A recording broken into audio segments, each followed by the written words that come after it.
Alright, welcome back. This is Political Look here on EVC TV, and remember to find us on Facebook at Albert Kibet Talk, and also on YouTube on that is at EVC TV Kenya.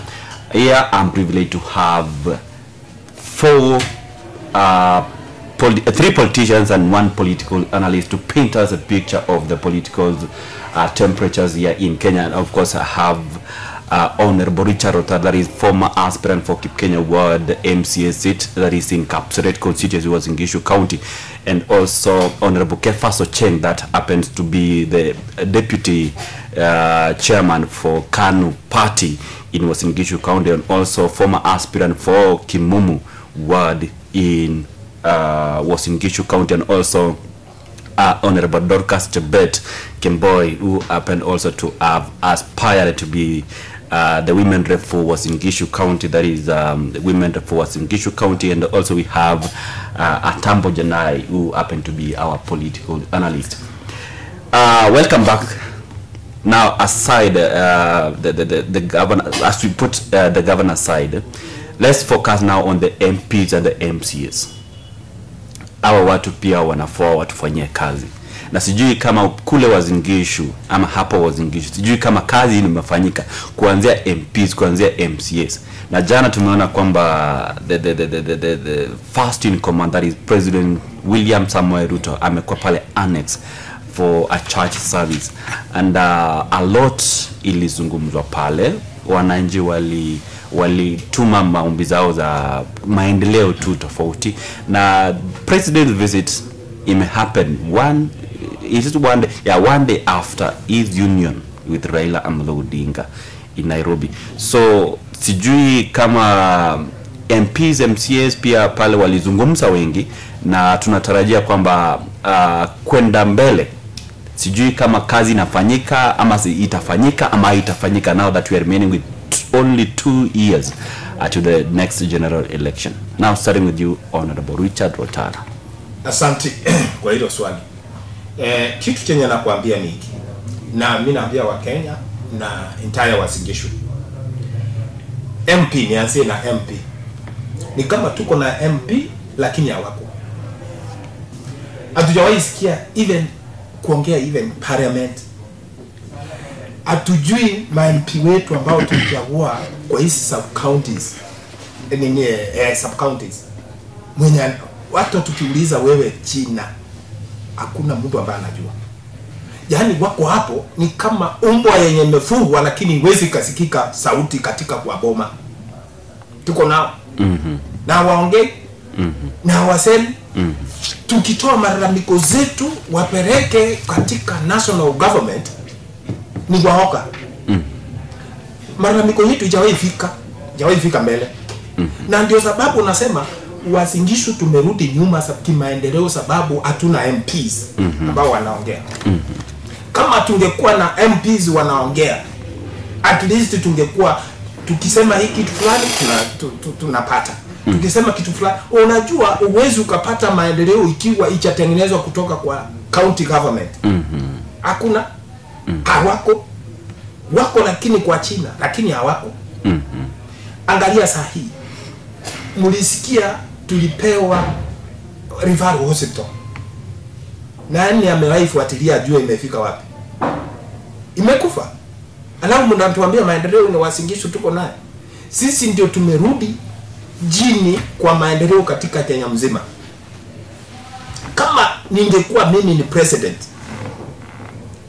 uniulize ningefanya nini? Kwangu ningechenga kwanza. Alafu unatuambia president amekuja hapa anatuambia tuchengea flyover. Hii flyover ilisemwa kitambo wakati hata wa Uhuru Kenyatta. Lakini pesa ilitolewa na ikakurwa. Sasa hii ndio mnatuambia tuchenge goroba, flyover, tuchenge sijui nini, vibers. President anajua sisi mwananchi wa kawaida tunataka nini? Tunataka hospitali yenye imekwama. Hiyo at least ndio nilikuwa natarajia haongee, ma-MP waongee. Barabara zenye zimekwama hizi vile nimesema waongee. Hii ni city, tuchengewe barabara ambayo ziko yenye naonyesha kweli hapa tuko within city. Tuko na city ambayo inaitwa city, lakini mimi naweza sema hivi, tulipewa jina city ni kama mtoto alizaliwa miezi 6. Haijafika 9 months. So tuko mbali sana. Tukikuja MCS hakuna kitu ambacho wanafanya. Hakuna. Wacha nitoe mfano kwangu ni hapa tu ng'ambo hii. Hata nikitema mato itafika. Barabara tuko nazo ni mbovu. Wamekuja wamesanya hii takataka ambayo ilikuwa kule. Sasa hii wamemwaga kwangu kule. Watu wanaathirika kwa njia moja ama nyingine, ile ufundo. Badala serikali ya county jue jinsi ya kutengeneza hiyo takataka na mahali pa kuweka, lakini wanaleta katika kijiji cha Kibukare ni katikati ndio wanamwaga hiyo takataka. Just to add on what he's saying, I think the 6 MPs ambao wana represent Uasin Gishu County wamelala kwa kazi yao. Because as we speak right now, constitutionally, what is their responsibilities? What are they mandated with? What are they supposed to do? What service are they supposed to bring to down here to the people they represent in the parliament? None. Unajua kwa sababu gani?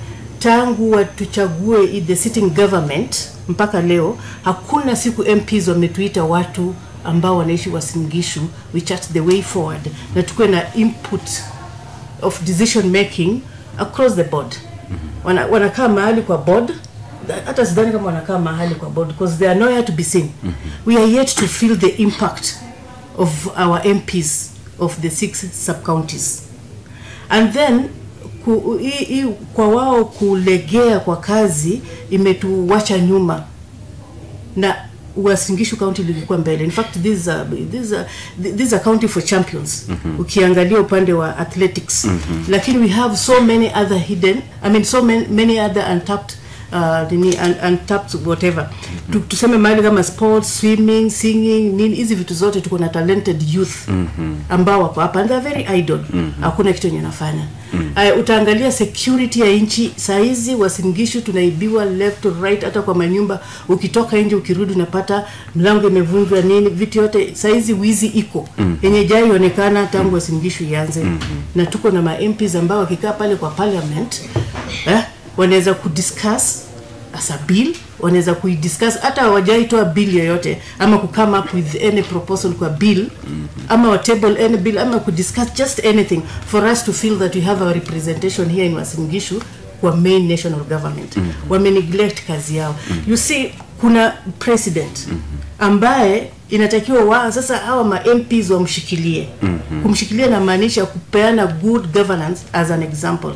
Lakini hawako, wana let down the president akiongea huko kwa national platform wako hapo wamenyamaza. That's why nasema in fact mimi ninasema sisi watu ya ODM ambayo tulisimama inatakiwa pia to included in the government. Sio tu president huko mbele anasema tumeingia kwa serikali. And then hapa chini anajua kuna Dorcas, kuna Dorotana anajua. Watasikia hii sauti nimekupea 8 months. Tukiingia ndani nitakupea 20,000. Yeah.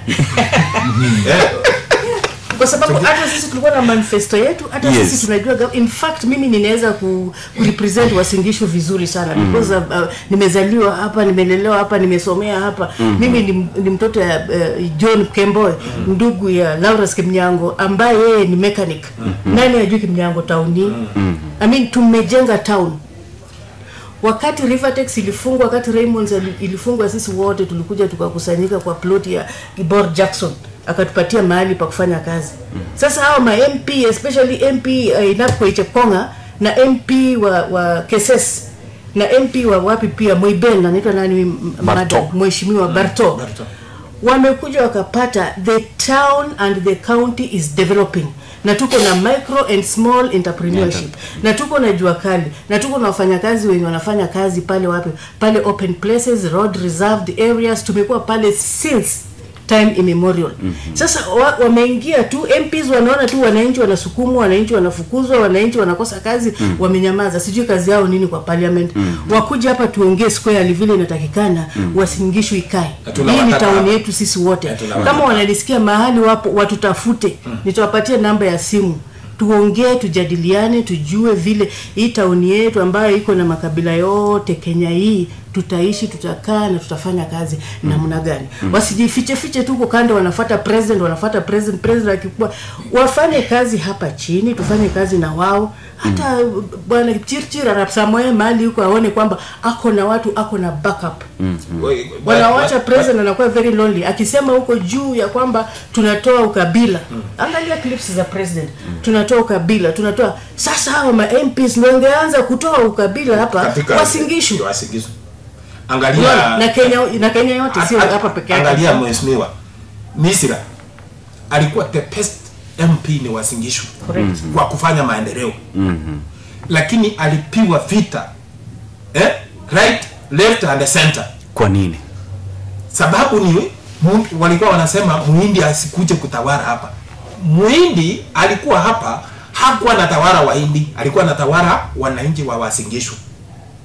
Alikuwa anafanya maendeleo, hakufanya maendeleo huko India. Alikuwa anafanya maendeleo wapi? Wasingishu. Kesesi. Lakini alipigwa vita. Mheshimiwa Misira alinunulia vijana ambao mimi najua mapigipigi. Zile families zilikuwa chini, akawachengea manyumba na kuwapea ng'ombe. Lakini saa hii alipigwa vita ila hakuna. Na parapara alichenga. Sasa MP mwenye amekuja, anakuja kudanganya watu na kuleta maram. Misira mahali alichenga barabara za rami sikafika, ndio zimekwamia hapo up to now. Hiyo ndio hatutaki. Mtu mwenye anajaribu kidogo hata kama wanasema ni comedian ni nini, ni Sudi anajaribu at least kuongea. Hata hiyo comedian yake tunajua Sudi, hata ukiuliza mtoto mdogo anakuambia MP ni Sudi, lakini ukiuliza wengine hakuna mtu ambaye anajulikana kama yeye ni MP. Lakini sisi tunajua Sudi hapo. Na mtu ambaye si mimi nasema hivi because nimeataki Sudi mara mingi kujua kama ukabila yake iko ama haiko. Wao ndio wanampiga ati yeye ni kabila. Yeye si mkabila. Wanampiga ukabila sababu gani? Hapa alikuja akapata MP ni Kapseret. Wanasema sisi hatukuwa tunajua hizi manyumba mheshimiwa ametaja. Hatukuwa tunajua ati kuna keio, kuna nini, vitu kama hizo. Sasa kupitia kwa kina mheshimiwa Sudi ndio tulikuja kujua kama yeye ni Marakwet. Ati sasa raundi hii tunafukuza Sudi aende Marakwet. Hiyo sasa ikiwa huyu ni Mukale, mimi ni Mkizii na mimi nataka uongozi hapa. Unajua walikuwa wanazunguka hapa wakisema tukipea huyu Mkizii uongozi itaenda Kisii. Hiyo ndio ujinga tunataka kutoa hii county. Ikiwa kama ni ukabila. Nikifuatilia Sudi vizuri. Okay, mimi yeye alikuwa UDA, nilikuwa ODM. Sijawahi sikia interact na ODM. Unanielewa? Lakini wengine unapata yani tumeonwa kama ni wezi. Tumeona kama yani ukipita hivi unaonwa hii ODM ilikuwa inaonekana kama ni paka anaenda kuiba kwa kuku za wenyewe. Sisi wana ODM. Unanielewa? Lakini Sudi sijawahi sikia interact na watu wa ODM. Umeipiwa na Sudi? Now speaking about Sudi, that is the MP for Kapseret. Sudi was among the people who was say that is one of the MPs who doesn't talk much in Parliament, and I've never seen him talk in Parliament, contribute to bills. Yes. But he has a lot of developments in Kapseret. Yes. Kev, yes. Can you prove that? Thank you so much. The talk is a beautiful Monday. Yes. Today. And I was just coming from my home. Yes. I've seen so many cities becoming a city now because you have now street lights. Okay. Yeah, they've already been installed, and we are waiting for the day that the traffic lights. Yes, traffic lights. Because that's a very good thing because at least we are heading somewhere as a county. Yes. And I want to thank His Excellency the Governor Chelelim for that initiative. And also yesterday I want to thank the President, His Excellency the President William Ruto. I heard his remarks yesterday about Raila, and let me tell you, that thing really changes the thinking of people. He said something about Raila like, I'm going to make sure that Raila is being respected in Kenya because of the things that he has done. And you know that alone, I really respect him for that. Let me talk about the development of MPs in Uasin Gishu County. Talk about Sudi. Yesterday, I happened to be with Sudi yesterday. Yesterday, I happened to be with Sudi yesterday. We were really talking about the plants and everything. That is the things that are happening in Uasin Gishu County. Yes. And let me tell you, Mimi, personally, I was in Sudi constituency. Sudi is a brilliant leader. Let me not lie to you. People might say, oh, this guy didn't go to school. But let me tell you, those people who didn't go to school, we can see what they can do. Yes. He has wisdom. He has one. Yes. He cares for his people. Those people who elected him. You get? Yes. So, by saying that Sudi does not speak in parliament, but there are some proposals that are being discussed in the parliament that was wrote by the people that works with Sudi in the same office, and those things are being implemented. Yes. As we speak right now. I was in Sudi's constituency. I went there to launch a CBO. It's called Inamama Natenbob. Personally, I was the one who went there as a guest. Now you see, so Sudi takes care of women, children, and you can see his constituency really develops. Let me tell you. Look at the administration blocks of the schools. He did a perfect job. Go to Langas Primary. What happened? He built a very good. It's a very good now school as we speak. Yes. Apart from Sudi, I want to speak on behalf of who? My constituency now, the Moiben. I'm coming from Moiben. And I also want to thank now the current MP, which is Barto, Phyllis Barto. Barto is doing a tremendous job. Do you know what she did with the bursary? Okay, she said that she's not going to subjected people into promises that she would not be able to deliver. Yes. What she did, she took the money and paid directly to the schools. That is what she did. And I think people, even those MPs who are in this region, Surrounding. should eager what Barto did Mm. with this issue of bursary, because bursary has become a very big problem. You get. Thirdly, I want to differ with my colleague here. The reason why I want to differ with you, I had, you know, I was listening to you. You are talking about the people who are coming from the county and people who are not coming from this county. We have nominated MCAs. We have nominated MCAs, and we witnessed how many people from marginalized have been nominated in this country. Constitution states very clearly that 30% should go to non-Kalenjins, natives, non-natives. Exactly. You get 30%, and Is with it 30 or 35? 30%. 30% of allocation should go to. That means that includes what? A tender, includes a nomination, so many and so forth. You get. So when you say that this county, they are a bit tribal, I differ. Listen, have we reached 30%? Listen, Have we reached? I differ before with you you. go? I differ. Yes. I want to differ with you. Yes or no? Rotara, give him time. You spoke. You spoke. First of all, Yes. let him clarify that. You spoke. Have we reached? Yes, 30%? you spoke. Now let me break it down to you. Okay. Say the truth. You said that, you know me, I differ with my learned friend here on tribal issues. Perception. I want to give you an example. When Ongeri, was it Ongeri? Ongeri, the former governor of Kisii County? Sam. Ongeri, Sam Ongeri. When Sam Ongeri was a minister of education, Was not a former. listen, he was not former, he was a senator, yes, senator. Yes. When Ongeri was a minister of education, what did we witness in his office? Even the report came out very clearly that Ongeri employs the same people from his own region, from up to Bottom. the bottom. Now when you talk about the tribal, it We are takes talking two. about- It takes two. You get? Two to tango, isn't it? This is not a one-way traffic, it's a two-way traffic. It's upon the Kenyan people to fight this issue of corruption, not just corruption, the tribal. You get? If you see me as a Luo, but you don't see what I'm capable of, you know? Yes, sir. Yeah, this thing happens across all counties. It is not only here. But it's the menace you want to You attack. get? That is the problem now. It's not, That you it's want not- to solve. yes, it's not even here. This thing should start from top. You get? Because when you're saying But other already, people, Seems that you are saying we already already There have is a started sitting from government. the- and there's a sitting government. And that's what I'm saying. Yeah. That's what I'm saying. That maybe I've witnessed so many people being nominated in this county. As much as we don't get the 30%, whatever you're saying, because it seems that all counties have not yet meet the threshold that they're supposed to. You get?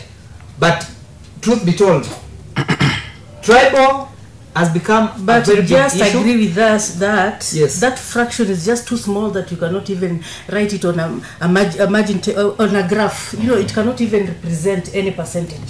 So Sasa- now, Sasa issue kama of- nafasi ziko 50, yes. unapatiana 2 ama 3. Hiyo sasa ni nini unafanya? hiyo ni kama kijiko. Exactly. That's kijiko, what, kijiko kenye kimejaa chumvi utupe kwa maji ya biba useme umeweka. do you know the problem? Where the problem lies? Ndiye anatuambia. Where the problem lies is this. Yes, yes. You know, each and every community has its own council of elders. What is the work of council of elders? Wewe unatupeleka mbali. No, listen, I want you to get my point. What is the work of council of elders? Council of elders are supposed to be on the table with the current government inside the counties. That's why you form, you can hear Gema, you can hear Kisi, how do you call yourself? Gusi, you can see here, you know, Luo Council of Elders. Those are the people that negotiate on behalf of the community. You get the point? Na So sasa what I'm kuna saying, resolutions yenye we wanakuwa have- nayo, we have it council of reflect hapa elders in nje. West- It does not Inaongea reflect. na inawekwa chini ya Yes, meza. it does Sasa- not reflect. But now I think I call upon all Kenyans to take part also in this whole thing, because we cannot just leave this thing to leaders only. You get? When you talk about waste management, you talked about waste management. Let me tell you what Before is we the work, go to what waste is- management, yes. are you trying to support tribalism? Because from No, I'm not supporting, But and you I'm are not. I'm supporting. against tribalism. But what we are You are saying comfortable is And that what is the tribalism solution? Because here we are trying to look get for a solutions. solution is that, you know, let all the community come together. You get the point? Let's pick, because now it's high time now we have a conversation on this issue. The Of- point of- is, of- with who are we going to have this conversation? All the, you know, Now that already it's like a blockade that if your name is Rotara, then Yes. you cannot work with this particular You cannot county. get the Yes. service from If the- your name is Ochieng, then you can't. belong to Nyanza. Yes. Where and when are we going to have this discussion if you do not have leaders who are open for the same? You see, so you know that's this what I'm telling problem. you. Yes. You know where the problem started?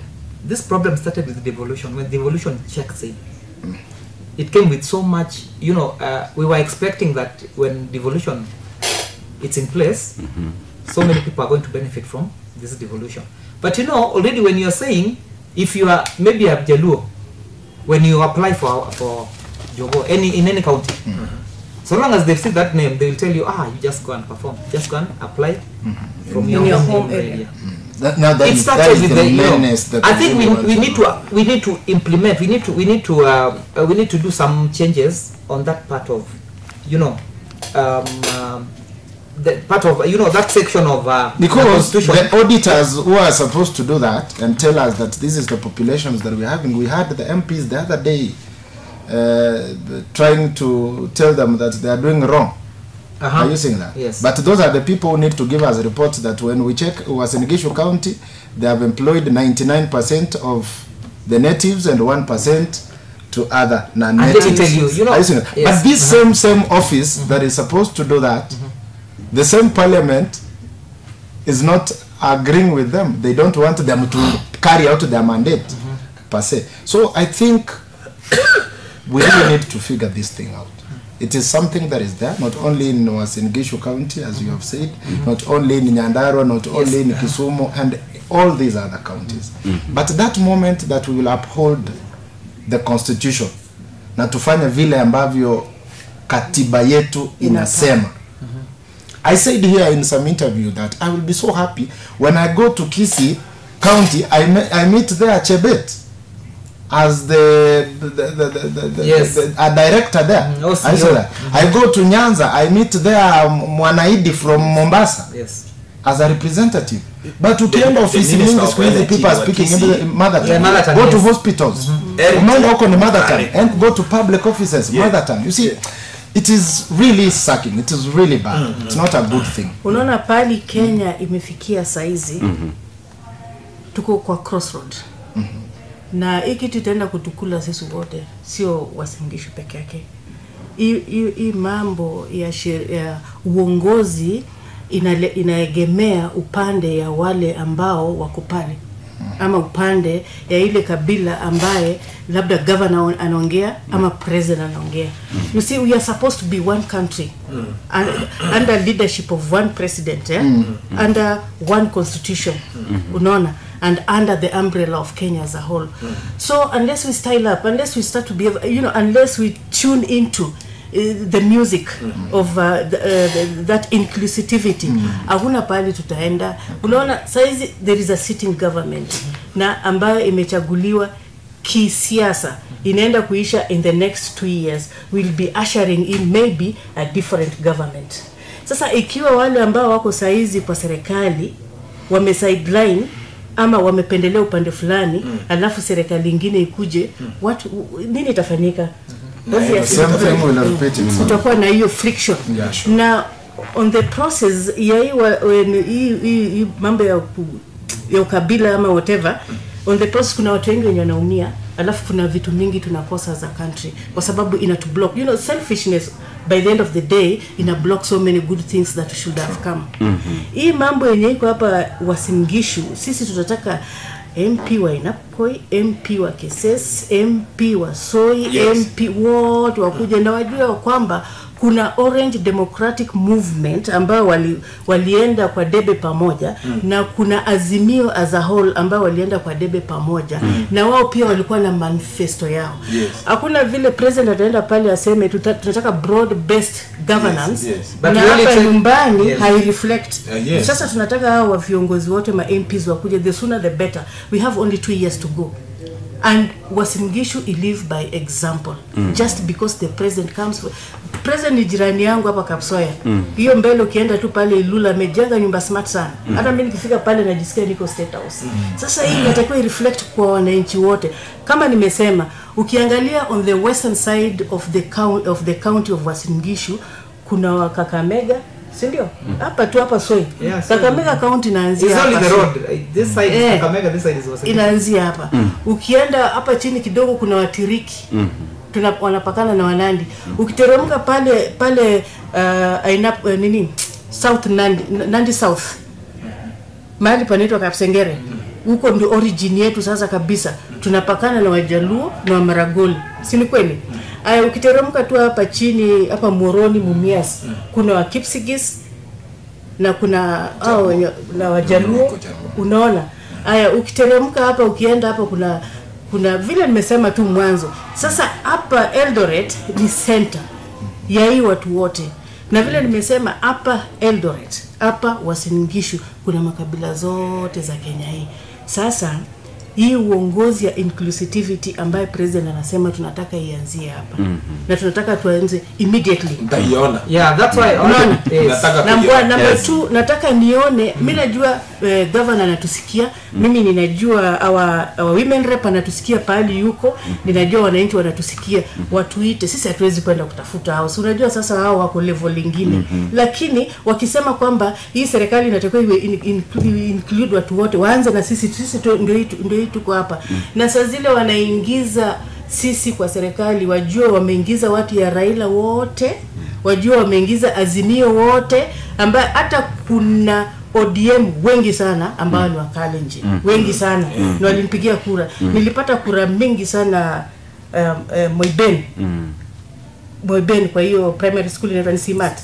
Nilipata over 382 votes. Na opponent wangu alipata 18 votes. Na mimi ni ODM. Unaona? Kuna so many polling stations, if I may go through my results ambayo nilipewa na IBC. Hiyo inamaanisha kwamba kulikuwa na watu wengi sana kwa county ambao they were not of the same opinion kwa sitting governments, ambaye sasa kama wanasema serikali yenye inakuja pamoja tuwe included, ndio tu represent na ndio tuongee pamoja na ndio tujenge kaunti yetu iendelee mbele. That's the only way. Iko na swali na present wananchi. Hii ugonjwa unaongelea iko, ukiangalia mnalaumu sana Rift Valley, ukiangalia mahali kama Kisii, ukiingia kwa ofisi Kisii ni wa Kisii wamejaa, enda Kisumu, ukiingia ofisi Kisumu ni wa Jaluo wamejaa, enda Kakamega, ukiingia ofisi Kakamega utakuta ni wa Kakamega wamejaa. So kama mnalaumu at Rift Valley, president anasema wasiligishi inafaa ikuwe mfano, na what about hizi kaunti zingine? Mimi nakujibu, wacha nimjibu. Kaunti yangu haiko vile mnasema. Imefuata sheria. Hiyo ya 30% iko vizuri sana ni Kisii. Kwa hivyo hizo kaunti zingine sijaelewa, lakini ukienda bila mheshimiwa amesema Machakos iko Mkizii mkubwa sana katika county government. Lakini ni moja tu. Now I want to ask, when you say ni wengi, now I want to Machakos ni wengi sana. Now when you saying Kisii iko, did they meet the 30%? Yes, They meet the 30% because the report it shows very clearly. No county. Because the report that I read it doesn't reflect. Sasa ndio sababu that is not how the problem comes in. Already he is supporting his own county. He's in Wasingishu county and listen, this is what I'm talking about. That is his home county. Yes, home county. Yes, so lazima aitete, but hapa penye anakaa lazima apiganie sikia haki yake.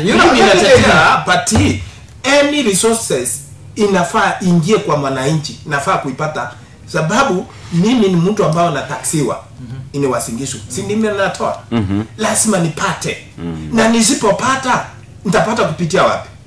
Inatetea wale sababu wamejipanga. Hapa Wasingishu pata wajipanga. Yes, so of course that is Honorable Richard Rotara, that is former MC aspirant for Keep Kenya Ward in Kapseret constituency, that is Wasingishu County, and of course joined by Honorable Kefaso Cheng, the KANU Vice Chairman Wasingishu County, and of course Honorable Dorcas Jebet Kemboi, former aspirant for Women Rep Wasingishu County on an ODM ticket, and of course political analyst at Tambo Janai here on Political Clock. Remember to find us on Facebook at Albert Kibet Bitok, and also on YouTube on EBC TV Kenya.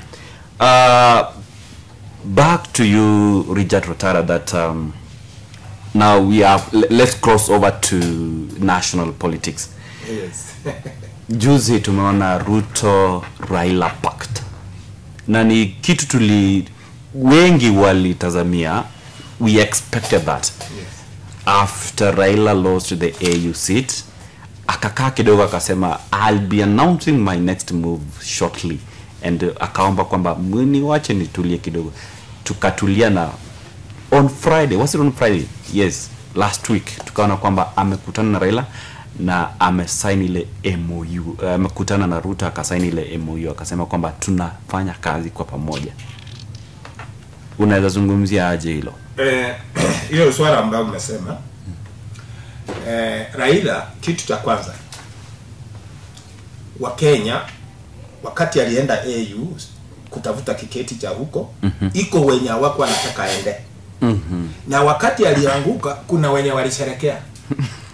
Na vile walisherekea, sasa kama mimi nilisema Raila akiruhusu, hata kama mnakumbuka hiyo prep, Raila akiruhusu ni sawa, akipata ni sawa, na tutaendelea kama sisi wa Kenya. Kuungana kwa Ruto na Raila, mimi sijaona kama kuna ubaya.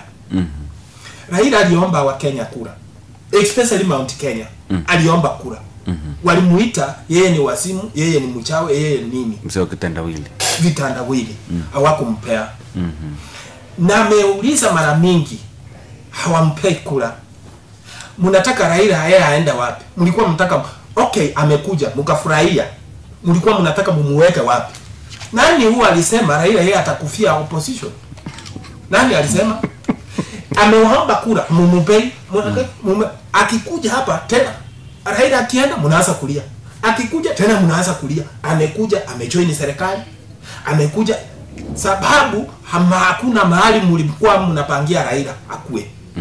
So kuungana kwa hii muungano na EMU iko italeta, mimi najua kitu cha kwanza niliwaambia hapa, sisi tutanyorosa hii serikali sawa sawa na sisi ndio tunaongoza saa hii, sisi ndio president, ijapokuwa ni jina hatuna. Niliambia hata mwenzangu hapa, ukisema sisi unamaanisha ODM ndiye naongoza Kenya. So that means you don't recognize William Ruto as president. Sikia, Basically that is what you're telling us. Ndio tunaongoza. He is the sitting president. Yes, lakini sasa sahi. So you cannot say you are the government. Government is William Samoei Ruto. That is the person tumeka kwanza government. That is the government. You cannot say say ODM now. You know, it's a different term. Yes. That means use a different term. Ni ODM. Yes. Ni ODM. Kwani ni chama gani? Si ni ODM. Yes. I want you to have your time right now. Wacha nimalizie. Yeah, shortly. Then Kefas Ocheng. Yeah. Malizia. Wacha niwaambie hivi. Sasa kuungana kwa Raila. Saa hii amutasikia abduction. Kitu chenye mimi natarajia tena Raila afanye katika hii serikali ya Ruto, hii maneno ya SHA inaenda kurekebishwa. Sababu gani? Ni pesa ilikuwa inaenda ile mwanya ambaye tuko tunaelewa, lakini saa hii pesa itaanza kuingia vizuri, matibabu watu wataanza kupata vizuri. Sababu Raila anaogopa my friend kama Uchimoto. Ikiwa wataungana na afuate hiyo mkondo wa president ambaye alikuwa anafanya, sisi kama wana ODM hatutaenda kufurahia na yeye. Ya pili, hii maagano yao, ulisikia manifesto yao, ijapokuwa haikutupea in placket wali agree miaka ngapi.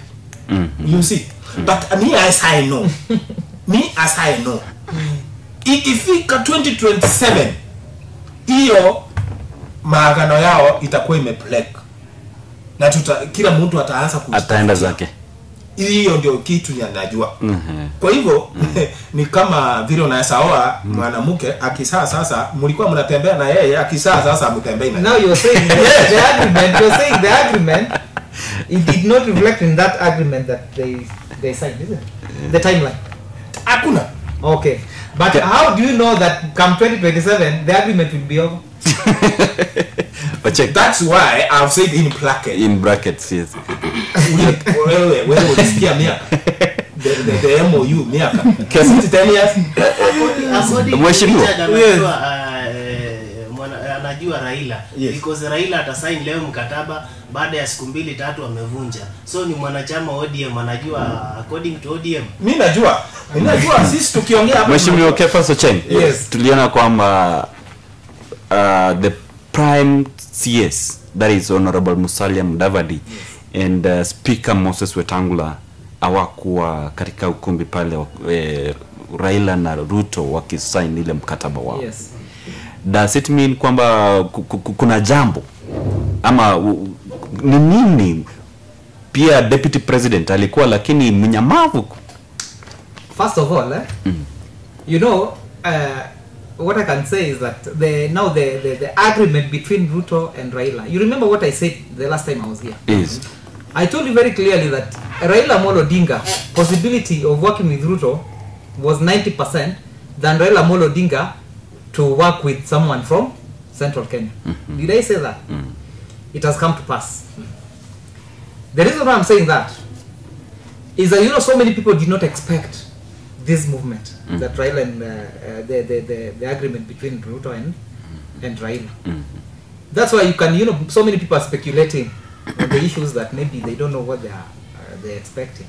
But for Prime Cabinet Secretary, which is Musalia Mudavadi, and the Speaker of National Assembly, which is Wetangula, these people, they are non-issues, because I don't think Musalia Mudavadi would have any impact in that agreement in the first place. Because one, Musalia Mudavadi does not have his own house.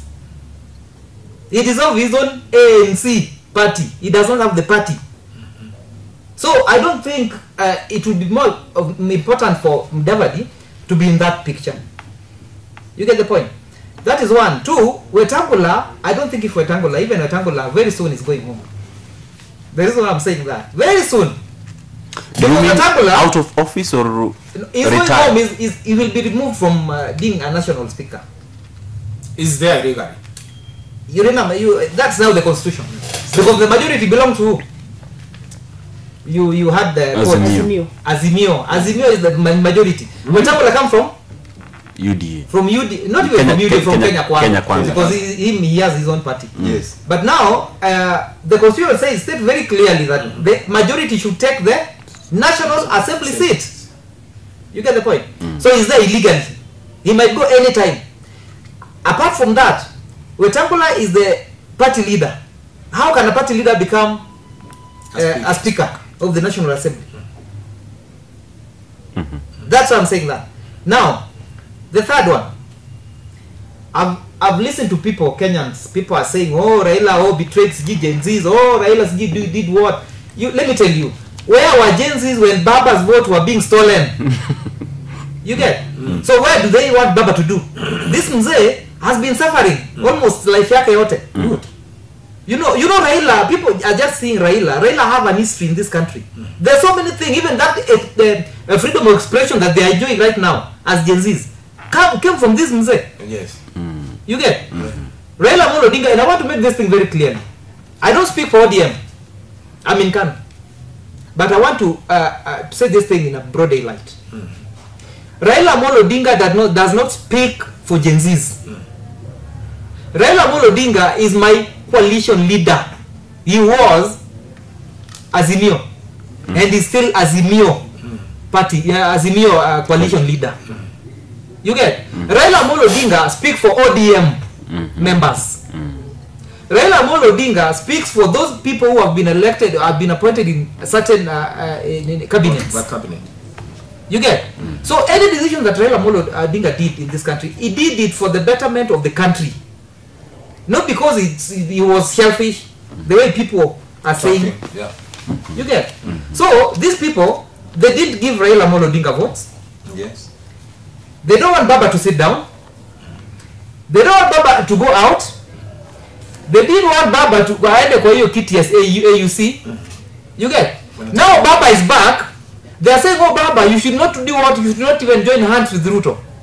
I want to say it right now that Baba, you did very wise thing by joining, because you cannot have a development where there is no unity.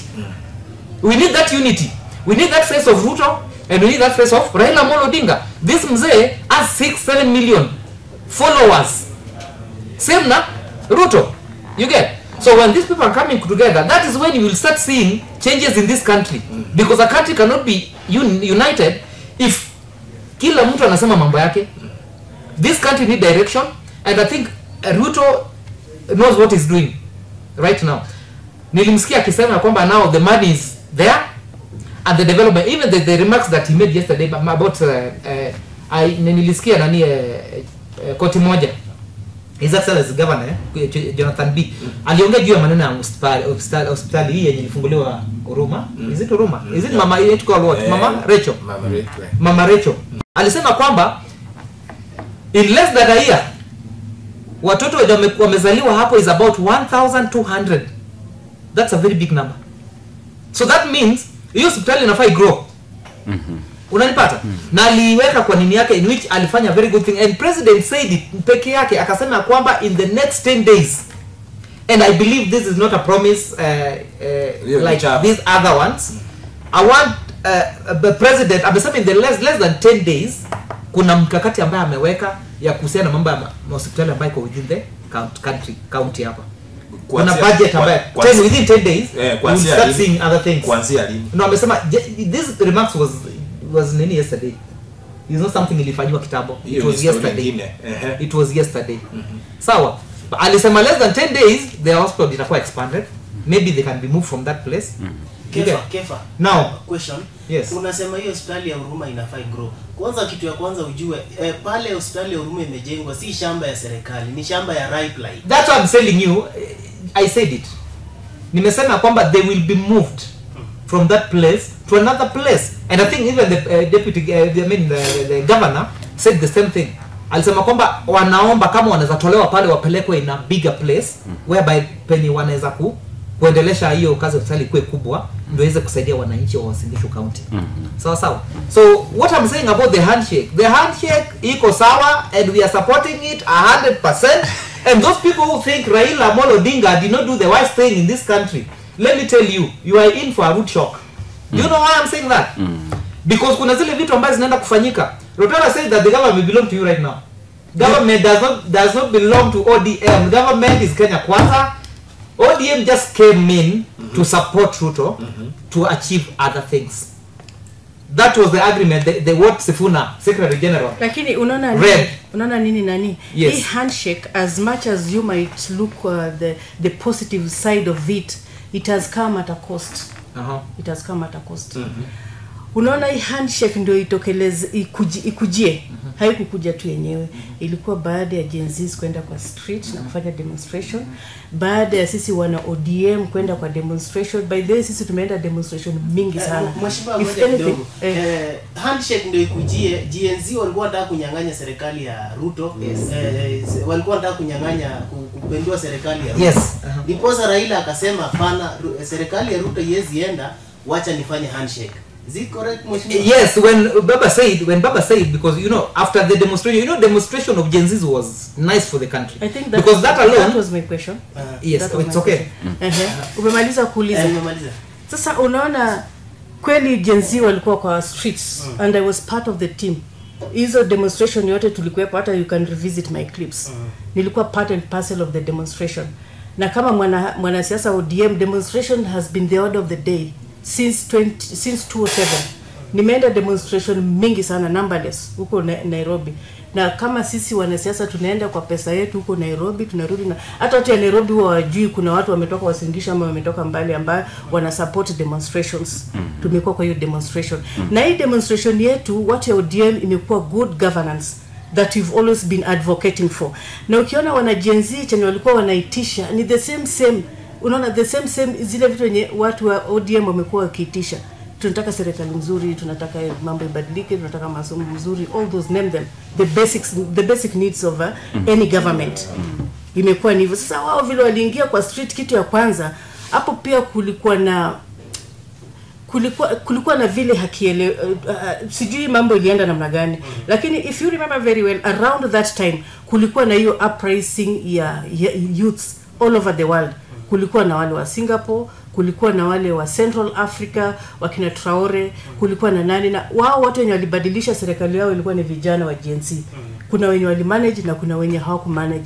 So according to me, vile nilijinclude kwa siasa ya Gen Z, nilikuwa ninajua ya kwamba tunataka serikali mzuri, na tulikuwa tunaamini ya kwamba hii serikali ya enye iko sitting saizi haikuingia kihalali. So we wanted the genuine, the legitimate leadership ikuje. Sasa wakati ilifika our deputy president Gachagua alienda Mombasa, akaanza kuongea negative again about the Ruto, about the president. Tunakumbuka vizuri sana tukienda kwa streets tukipiga demonstration, Gachagua alikuwa the deputy president. Sasa tukaona hapo ni kama Gachagua alikuwa na side ama alikuwa anajua kwa nini Gen Z wanafanya demonstration. Ndio watu kama sisi tukarudi nyuma tukajiuliza, sisi tunataka good governance. And then kama unaweza kumbuka vizuri sana, it was immediately after we lost our general wetu wa jeshi alikuwa anaitwa nani, General Ogola. And normally sisi tulikuwa tunajua baada hiyo demonstration jeshi itachukua uongozi alafu turudi re-election, ama Chebukati ya vile maneno nitakikana ifanyike. Hiyo ilikuwa siri, it was in public domain. Sasa Gachagua confuse the situation venye alienda Mombasa akasema ya kwamba naona kwa nini hiyo you can revisit the clip kwa sababu iko in the public domain also. Sasa tukaona kwamba sasa tunatoa Ruto tuweke Gachagua. What's the difference? What happened? Ndio ngoja kidogo, ndio ikabidi to retrieve na kuanza maneno upya. Venye tumefikia saizi. Sasa baba akienda handshake, na swali yako ilikuwa ya kwamba after the AU seat baba akakuja akafanya handshake. Ukiangalia ndio tu approach hii question, lazima tuangalie kwa nini hatukufaulu ama baba hakufaulu. na kama mnajua vizuri kulikuwa na hiyo South African SADC factor ambao by the end of the day baada ya kwenda round 1 round 2 wakasaidi na the other side, ndio maana tukakosa the numbers. Another thing kulikuwa na Muslim factor ambao those other Muslim countries ambao walikuwa wanajiita the drunkards walikuwa wanapigia Mahmoud Mohamed. By the end of the day kura zote za Waislamu zikaenda pale.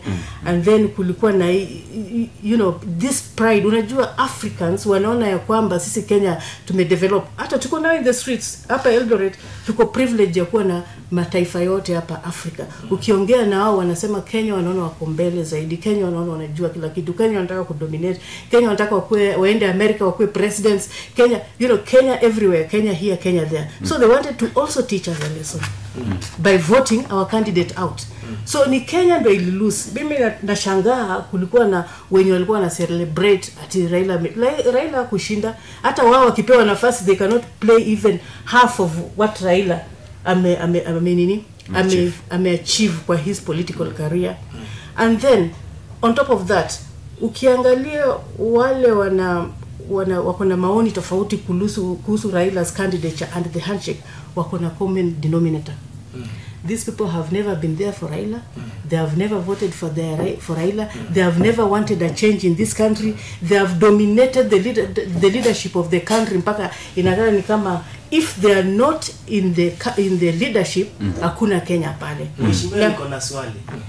Kwa nini Mheshimiwa Raila akienda nje hawataki, those people from Central hawataki, akirudi hapa Kenya hawataki, kura wako kumpigia? Kwa nini? Wewe ni mwanachama wa ODM, tuambie.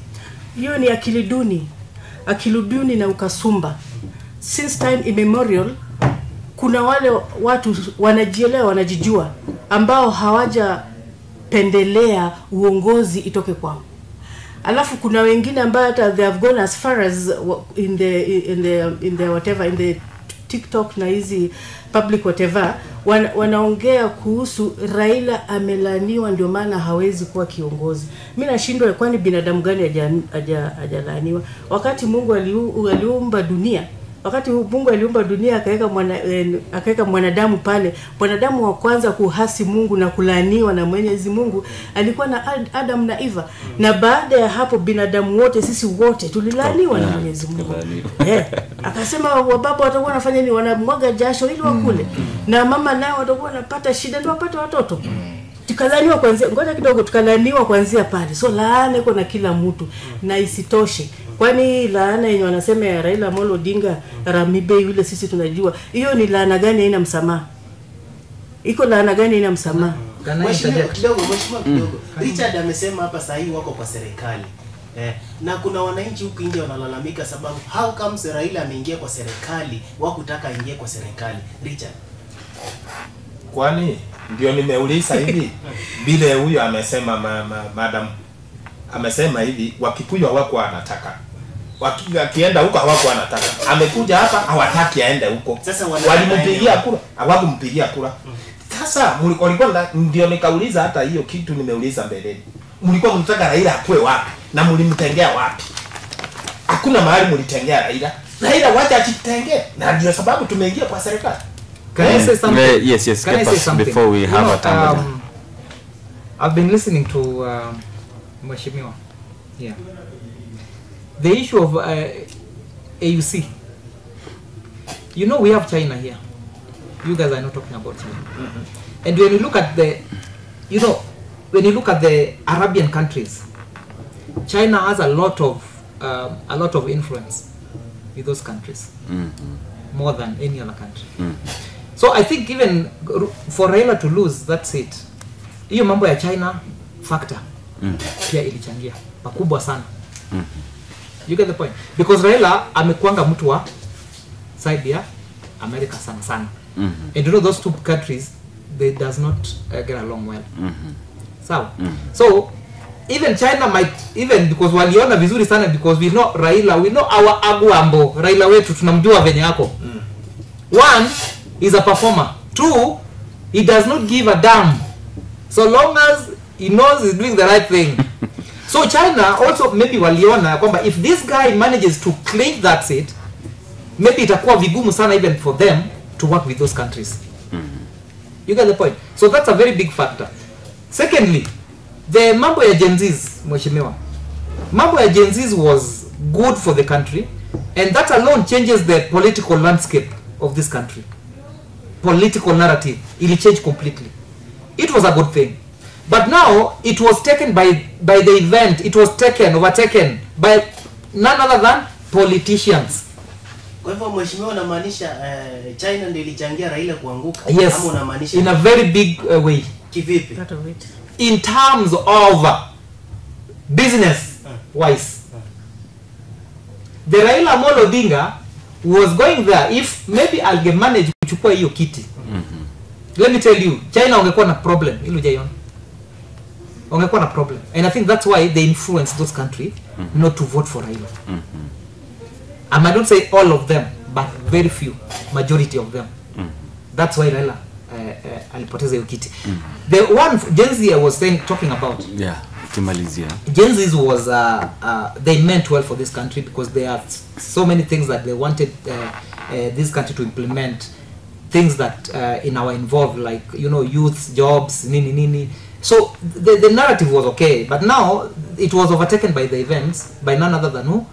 Politicians, because they wanted to get their self gain, not even the country. And that's why unaona Raila, I agree with Raila.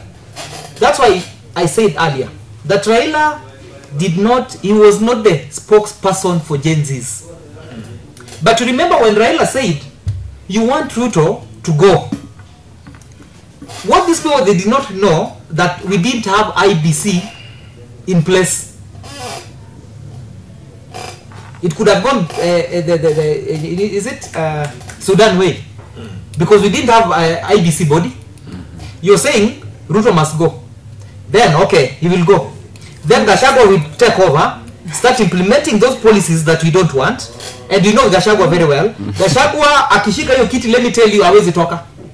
Hatatoka because I know Gachagua very well. I know Gachagua. So Raila did that for the sake of the country. You get the point?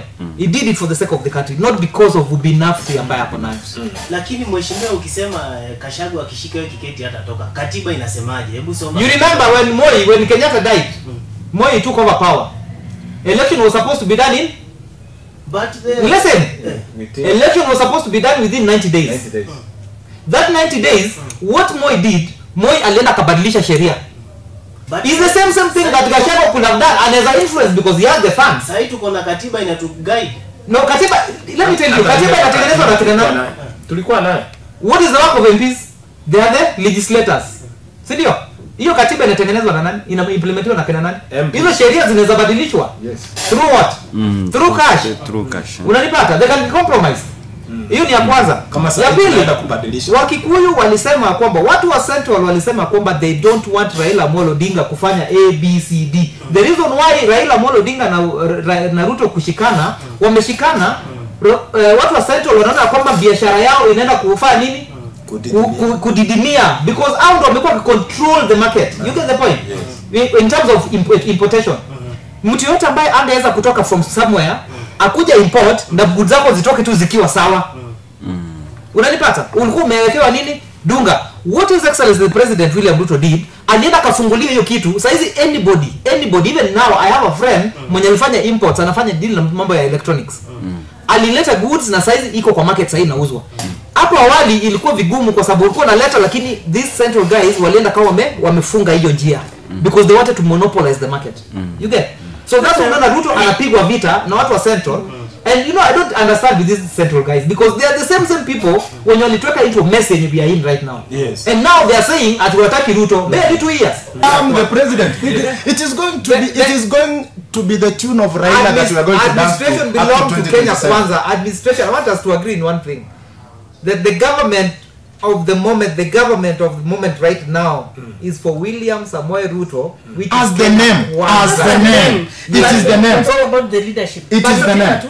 The manifesto that Raila had before wakati ya campaign, I don't think if most of them will be implemented. Such as like 6,000 shillings. That was ilikuwa ni administration yake, but not the one that we are in right now. We will be back The here handshake and you will is just tell me. few- We will be few back hours here and you will away. tell So me. you are sure we get The that tune 6,000? that we are going to dance. I'm not talking about the 6,000 or the 5,000, but Yes. the tune we are going to start dancing Right now. from now to 2027. Yes. The Raila tune. Yes. And I will tell And you. it's parliamentary leadership confession. Now, again, where I'm not with you is that I don't think it was the Parliamentary right thing to leadership do. manifestation. Are you seeing yeah. that? It is like Raila is sacrificing his supporters for his self-gain. Because now he's already in government. Are you seeing that? Not everybody is happy that he's now in government. You see, what Honorable here is saying is like sympathy. Kwamba mzee amekaa nje sana, mbona yeye asifanya nini? Mbona yeye asiingieko kidogo? Because you've said that you really want to see mzee also in government. But is it in the correct order? Raila anashindoka kuchunga kura zake because anajua at the end of the day yeye he will always get whatever he wants. Yes. Are you seeing that? See, I do personally. Make his followers suffer. Personally, I had my agents Yes. in 2022. Those agents that were taking care of my votes. You know, Unaona? I was surprised that IEBC ndio inatakiwa we did ichunge not kura, even so have agents- a presidential agent in a polling station. That was wrong. Kitu ambacho tumelak Yes. kwa pande ya IEBC ndio election. inatakikana ichunge kura. Policies. Sio agents. Policies. Unaona Policies. agent ni ya mtu. No, We don't say. don't have the policies of election. Ndio tunakosea kwamba ati Raila anaibiwa na achungi kula. Kuna sheria ambayo tunafaa ku, lakini si nyinyi mmezoea kwamba imekuwa ni mazoea kwamba kila wakati mmepanga hata files mapema kwamba baada ya kura mnajua tu ziliibwa. Are you saying it's like something even AUC we almost See, to find it we almost saw a record Let's go getting Guinea way files. because nimeona let's go Guinea way because nimeona how many commissioners tumekuwa nayo in this country. How many since independence? The commissioners there, Yes, the we have commissioners. Kivuitu, Isakasan, now Chebukati, and watu wanatokanga wakiwa na my issues. So the only thing maybe I can only say saizi tufanye as a country si tuende Guinea way ile ya banta. Kila mtu chukua banta yako weka kwa KG, weke KG hapa na nyingine hapa. Even ya moyo mlolongo was okay. Because tumeona hii vitu ya ku unajua hii political arena imekuwa short change na wanasiasa wamejaribu kuiformulate in such a way that politics ionekane kama a matter of life and death. You know, you have to have a big pocket, you have to do what, you have to manipulate, you have wameweka hiyo aggressiveness yenye hiyo nguvu mpaka imekuwa na impact fulani kwa the voters and the people who are making the decision. Unaona, sasa kama ile uongozi ingekuwa inapatikana kwa kuchagua wale wanaona the right leadership, hatungekuwa tumeenda this far. Lakini sasa unapata politics ni kama biashara, watu wanapigana, watu wanauana, either upate you know vitu kama hiyo. And then ngoja kidogo, alafu mwenye anatufail kabisa ni Electoral Commission of Kenya. Hao wametufail from day one. Unajua even as we speak, wakati tulikuwa tunapiga kura, walikuwa wanataka ionekane ama ifanyikane ya kwamba agents ndio wanachunga kura, which is very wrong. Kazi ya IEBC ni nini? Kazi ya returning officer ni nini? Kazi ya presiding officer ni nini? Unaona hii agents wetu pale ni kwenda kuangalia ile kura vile imehesabiwa. But even that ngoja kidogo, hao wenyewe ndio wanataka wa perform all the process right from the sensitization na kuhamasisha raia vile watafanya uchaguzi hata kabla tuende election, about the consequences ya kuchagua corrupt politician, right politician, vitu kama hiyo ingekuwa imefanywa way back kwa kufundisha civics education to the population. Hawafanyi hivyo, wanatufail. Hiyo ni kufail number 1. Number 2, saa zile tunaenda kupiga kura, unaenda kupiga kura na kuna mambo mengi yanafanyika. Hiyo is a discussion for another day. Unajua saa hizi vile tunaongea, agents walikuwa wanasema ati ni siri. Sasa kura yetu itakuwaje siri? Ati ni siri ya unaweka siri ile kitu umeona vile kura imepigwa. Alafu results yenye itakuwa matokeo unaandika tu kwa karatasi. Hakuna kuandika kwa ile nini, kuna forms ambayo wao wanajaza ambayo results ya every polling stations ambayo kila mtu atakuwa naye kama agent. IEBC iko sasa mimi nataka kuuliza kwa mtu anajiandikia nini karatasi yake, of which hata kikiumana huko mbele kwa court of law. Utafika pale, ngoja utafika pale utaambiwa this is just hot air. Hii si evidence enough kuonyesha kwamba hii ndio results ya kura. Sasa mimi nakuuliza, IEBC ndio inatufail. When you do the vetting for these commissioners, they always, you know, there's this trend and I want you to follow. There's this trend. applicants wote ambao wanapiganga wana apply for those positions huwa wanachukuanga number last, the dumbest person. Hawachukui mtu because lakini anajua. Mheshimiwa, let me tell you, Mheshimiwa Kanu, ngoja kidogo. ODM wamekuwa since wanasema wanaibiwa. Sasa IBC haina chairman. Sasa hata kama watachagua nani, hawataibiwa tena. Wacha nikuulizie mambo ya, let me tell you, where penye at times sometimes pia baba huwa anafeli. You know, when it comes to important issues like voting, like, you know, the new votes, counting of votes and everything. You know, are you aware that Azimio presidential candidate did not even have agents for polling stations? Are you? No, I'm saying it because there are so many people who are complaining. Me personally, I was a candidate. I'm not speaking from outside. Yes. I was a candidate. It is your area. My area, my den. Don't. Most areas. We've seen that even on a television. So kuchunga kura. Azimio presidential candidate did not have agents in a polling station. My agent was even counting president results, votes. You get the point? And that is where Raila is supposed to put his own strength. Umepata wapi mali penye UDA? Skiza mheshimiwa, with no with, and then you're telling us unaona with or without an agent, kazi ya IBC ni nini? That is their responsibility. But why do you have agents? Wanalipa mshahara si just no, leave alone. Ngoja, it's just very simple. When you're saying kazi IBC ndio inafaa kufanya kila kitu. IBC wanauliza okay for them, because hata IBC wakifanya the right thing ile kawaida without an agent. Let's just wrap this like this. Right now we have Raila and Ruto in government. Both of them are. Yes. That means when the exercise of selecting the commissioners, they will both agree. Yes. So let's wait and see. Exactly. Let's wait and see. Let's wait and see. So that is, of course, Honorable Richard Rotara, and joined by Honorable Kephas Ochieng, together with Honorable Dorcas Chebet Kemboi, and political analyst Atambo Janai here on Political Clock. Remember to find us on Facebook at Albert Kibet Bitok, and on YouTube, ABC TV Kenya. And before we have your parting shot, guys, I think I have found something interesting that Honorable Dorcas Ochieng, not Ochieng, but Honorable Dorcas Chebet Kemboi, you are in uko kwa ngome ya UDA na unavai using or on an ODM ticket for the women rep for Uasin Gishu County, na wewe ni mwanachama kamili wa ODM. Nini inakuweka kwa hiyo mrengo ambaye inashindana na ile mrengo mwingine, hata kama mmeingia kwa siasa ama mmeingia kwa ile union yenu pale na Raila Amolo Odinga? Kama vile nilivyosema hapo mwanzo, ODM sio political party tu peke yake, just like any other political party. ODM ilizaliwa na Electoral and Boundaries Commission, na ikawa inauliza mwananchi, mnapenda muongozwe na katiba yenye iko ama tubadilishe? Wananchi wakasema sisi tunapenda tubadilishe katiba. Naye akasema kama mnapenda kubadilisha katiba, basi wenye wanabadilisha katiba wawe nini? Wawe wana orange. Wenye wanakataa hii katiba isibadilishwe wawe wana banana. Na katika hiyo ubadilishaji wa katiba kulikuwa na vipengele mzuri sana ambayo ilikuwa inasaidia ama ina govern ama inabadilisha uongozi. For example, wakati ule mbeleni na ile katiba mpya ilikuwa kama askari ameamua kushika kupeleka kotini, atakuweka pale mpaka siku yenye Mungu ataongea na wewe.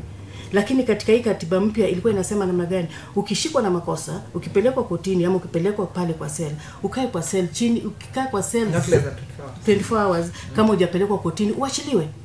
Alafu kulikuwa na hii kipengele devolution yenye uongozi na kuja kwa mwananchi ambaye na dispute, na ninaomba mnipe nafasi next time niongee ni impound match nieleze kabisa kuhusu devolution, kwa sababu mimi naona haijakuwa implemented fully, na ndio maana tunaamua ilikuwa pia iko included kwa the new constitution. Alafu tena the representation of a 2/3 gender kwa mambo ya governance across the board. So ilikuwa na vipengele mzuri na free education, free health care, nini hizo vitu zote. Ndio maana tulipenda the new constitution. Na sielewi kwa nini watu wanasema when ODM ni Raila ni ODM. Hata Raila pia alikuwa pia amue kama anataka constitution ibadilishwe ama haitabadilishwa. Number 2, ODM ilizaliwa hapa Uasin Gishu nimeshikilia bendera ya ODM for nikivai for MCA Kapsoya Ward, that was in 2013. Nimekuwa pale kwa debe 2014, nashikilia uongozi wa ODM, sio tu kama political party, lakini uongozi mzuri ambayo tunataka. Na vile nimesema pia hapa Uasin Gishu ni cosmopolitan, kabila zote wako hapa. Sasa ningependa kuona equal distribution of our natural resources. Iko na sauti, watu wanalia, watu wanaumia. Hakuna security hapo Uasin Gishu. Watu wanaibiwa. Watu wanafanywa vituko yote. Nataka tukae chini na county government na hawa the 6 MPs tujue kitu ya kufanya na tukue na solution. Number 2, vile baba na president wamefanya handshake. Ingawa hajatuambia in detail what it entails. Tunataka pia baba implement zile vitu tumekuwa naye kama manifestation yetu, kama baba care, amaje na hiyo SHA ya president 6,000 Kenya shillings, na hiyo 6,000 yenye tunahitaji. Actually tunahitaji kwa sababu baba au kwa serikali hapo hana excuse. Na tunataka hiyo baba care kwa sababu it cuts across the board. Kwanza SHA iko na nini nzuri, manifesto ya SHA iko na iko all inclusive also kwa sababu inaongea kuhusu nini, the moment ukiregister utaanza kupata huduma straight away, sio kama ile NHIF. Tunataka ikuwe implemented. And then tunataka hii mambo ya Gen Z should not be taken lightly. Kama baba ameingia kwa serikali, kitu ya kwanza identify my Gen Zs na wananchi wote ambao wameumia wakati ya election, year in year out. Watu wengi wamepoteza maisha. Mimi mwenyewe I've been clobbered, hata sasa hivi natembea nikiangukia upande moja kwa sababu ya maandamano yenye tulikuwa nayo huko Nairobi. Wakati tulikuwa tunaenda kuapisha baba na baada ya kuapisha baba tulikuwa tunaenda maandamano Nairobi. Watu wengi tunaishi na malama, tumenyamaza tu tukijua ya kwamba kuna itafika wakati ambao tutajieleza. Na hiyo wakati ni sasa hivi. Wale watoto wamepoteza maisha yao wawe compensated. Wale ni watoto ya watu na ni wana Kenya. And then baba na Raila watafute vile wanaweza kusolve. Hao vijana wameuliza what is rightfully theirs. It's not bad to ask. Waone vile wanaweza kufanya nini kutekeleza ama kuwasikiza. Unaona? Ndio Kenya iendelee mbele.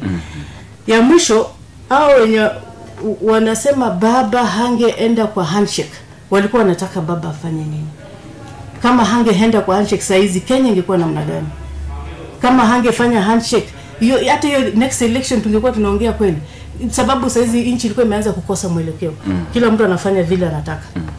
Sasa handshake ni kitu kizuri, tuipe time. Mimi najua kuna wengi watakwazika, lakini ukitazama vizuri sana wale wanakwazika ni wale hawakupenda Raila hizi miaka amekuwa akisimama, hawakumpigia kura hizi miaka zikisimama. Hata kama baba hangeenda handshake bado wangelalamika, baba ameenda handshake, kwani wanataka namna gani? Sasa watulie waone vile itatupeleka. It's only 2 years to go. They'll have their decision na itakuwa kwa debe. Nafikiria ni hayo na Mungu awabariki. Thank you so much. Finally, Atambo Janara. Yes, when we are talking about performance, you don't have to go out, call for a microphone, call people and tell them, you know, I have done this and this and this. I trust that when you're talking about performance, it is something that can be seen even in absentia. So I'm referring to what Honorable Kefas has said, that you don't judge, I don't know, by doing what, but performance, it must be judged. Because you have been elected as a leader to represent your people. You have not been elected to represent yourself. Yes. So let us see leaders who are performing. Let us see leaders who are on the ground. We were talking about the president coming to the ground, but how is he going to get to the ground if you have a governor, you have an MP, you have an MCA who doesn't even know what you people are going through? Are you seeing that? So I think we should start from there. Let us see the performance of all these leaders and let us hold them accountable. It is not against the law to hold any leader accountable, because you are elected by the people to represent the people, and our constitution provides for that. Unaona? Kwa hivyo wa Kenya wacha tukue imara, ikifika ni mambo ya kukosoa viongozi wetu. Ni viongozi wetu tusiogope kuwakosoa, and let us not praise them if they are not doing right things. Because we really need to see people perform. Our crisis in young people, young generation, people are not employed, people don't have jobs. People need to get food on the table. Sasa tutafanya aje kuhakikisha kwamba wananchi wote wanasaidika? Are you seeing that? So I think on another matter is, let me just reiterate what we've had, that let us have political tolerance, because we are yet to get into the heat of politics. A few years, a few months to come. Sasa siasa ndio itaanza. If we are not going to have political tolerance, then we'll be seeing chaos, and we want to really run away from that chaos. So I call upon young people, especially this young generation, that let us not take things at face value. Let us be politically tolerant, and I think we uphold peace at the end of the day, because it is peace that we want, and unity and progress for our country. Progress for our country. That marks the end of Political Clock here on EVZ TV. You have been with me, Albert Kibet Bitok, and of course I have been joined by Honorable Richard Rotara, Honorable Kefas Ocheng, Honorable Dorcas Chebet Kemboi, and of course our political analyst, that is Atambo Janai. Until next time, Political Clock comes to an end. Thank you for keeping it here on EVZ TV. Until next time, thank you.